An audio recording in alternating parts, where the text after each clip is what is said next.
Hello, this is FlippedHarber for Precalculus.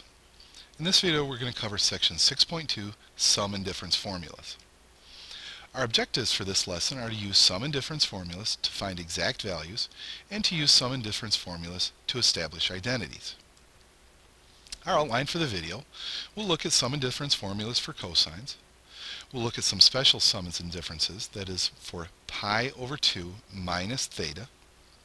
Then we'll look at sums and differences for sines and tangents. Then we'll talk about using sum and difference formulas to find exact values. And lastly, we'll look at establishing identities. So here are our two sum and difference formulas for cosines. So these equations are useful when we have cosine of two angles added together or the cosine of two angles subtracted. Go ahead and take a moment to write them in your notes.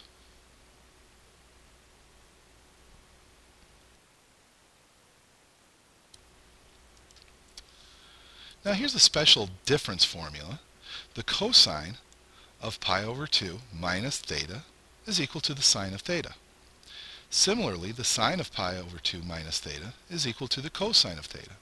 Again, handy equations to have.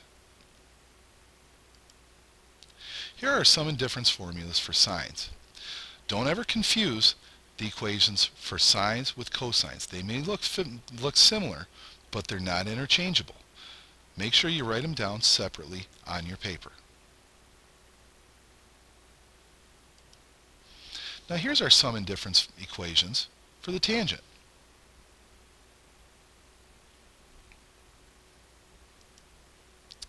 Okay, so let's talk about using these. Now, yes, your table of integrals has 7 pi over 12 on it, I believe. But if you're told to use a sum and difference formula to find an exact value, that's exactly what you need to do. You need to make sure that you're using the new tools that you're being given. Use the equations to find the tangent of 7 pi over 12 using those equations. Don't just look it up on your table. Look it up on your table to check your answer, but make sure you're showing some work that uses a sum or difference formula. So what I'm going to do is split this up so that it's the tangent of 3 pi over 12 plus 4 pi over 12. Now those are two things that are on every table. Whether you look it up online or you look in your book, the tangent of 3 pi over 12 or the tangent of pi over 4 is what it reduces down to. That's in all those nice tables. The tangent of 4 pi over 12, which is also pi over 3, again, that's in the tables that the book provides, so you should be able to look those up easily.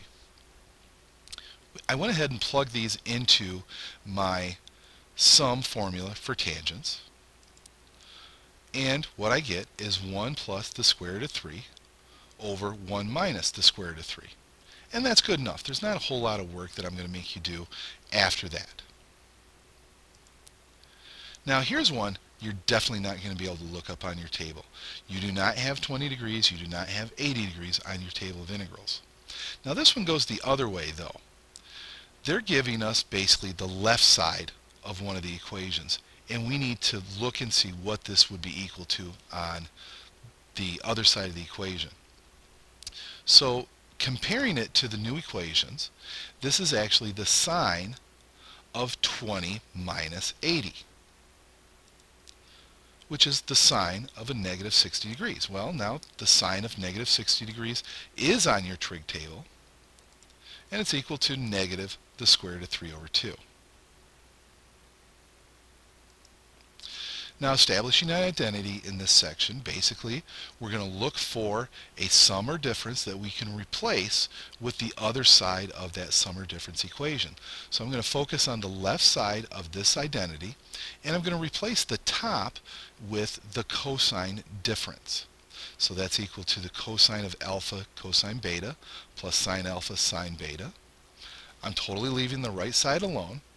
And now my next step would be to break this up and cancel what I can. So I'm breaking it up into two fractions, which sounds a little contrary to what we usually do, but this way I get to cancel stuff. Notice in my first fraction I get to cancel cosine beta. In my second fraction I get to cancel sine alpha. I could not do that if it was still one big fraction. I have to break it up like this in order to do the canceling. So I have the cosine alpha over sine alpha plus the sine beta over cosine beta, which gives me the cotangent alpha plus the tangent beta. Okay, so now it's time for you to try some of these on your own. I'll see you in class, and I'll see you online.